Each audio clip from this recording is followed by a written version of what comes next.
nearly 1,000 years, these hills and fields and farmsteads of Britain have been free from foreign invasion.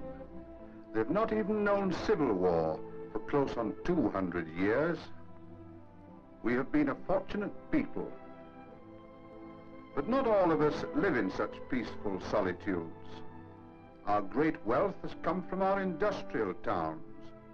Though these towns are anything but perfect dwelling places, though we've long been anxious to improve them and have been improving them, they are ours, and all we ask is to be left alone to do what we like with our own. And never far away from even the blackest towns was always one of the most beautiful, peaceful countrysides in the world, until there suddenly came upon us the menace of war.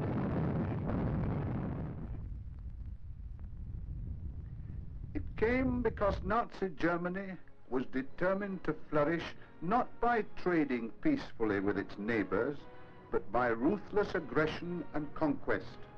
Its vast military machine was created at the expense of all the decencies and amenities of civilized life. It was set in motion, and it swallowed Czechoslovakia. It invaded Poland.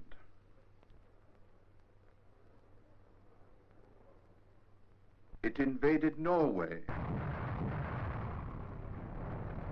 Without warning, it overran Holland and Belgium.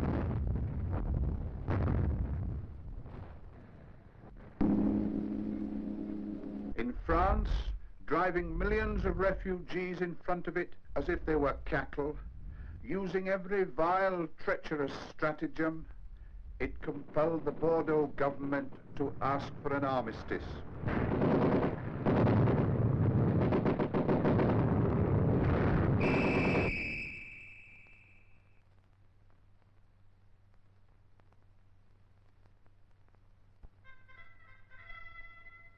This has left Britain alone at bay.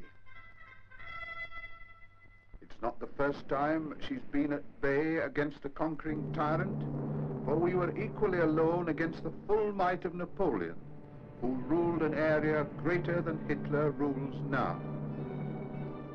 The future of the whole civilized world rests on the defense of Britain. First, of course, on the navy, on the army, on the Air Force, and then on all of us. Britain must become an impregnable citadel of free people. These people of ours, as easygoing and good-natured as any folk in the world, who've asked for nothing belonging to others, but only for fair dealing among nations and an end of treacherous, murderous dictatorships, I say these people, our people, are now hurrying to man this island fortress. All the war industries are speeding up, speeding up. Millions are toiling day or night at a pace never equaled in our history.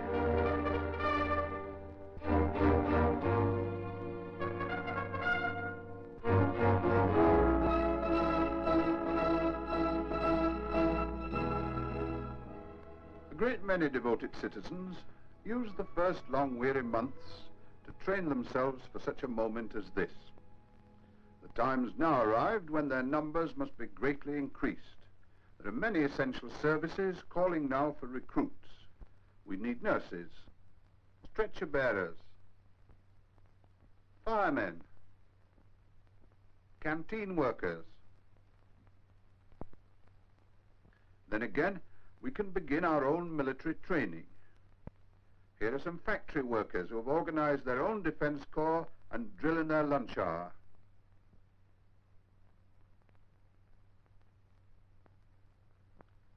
All over the country, our homes are now being guarded by those grand watchmen, the local defense volunteers. And we know already that their eyes are keen and they are prompt to take action.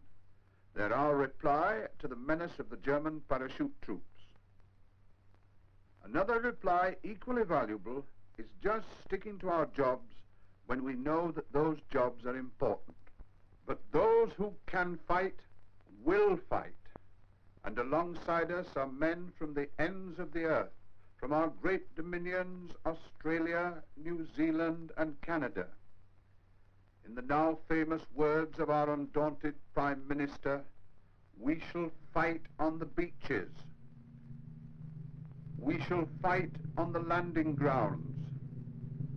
We shall fight in the fields and in the streets. We shall fight in the hills. We shall go on fighting, breaking their black hearts, until whole nations now imprisoned can come out into the sunlight again, and once more all good men everywhere are free.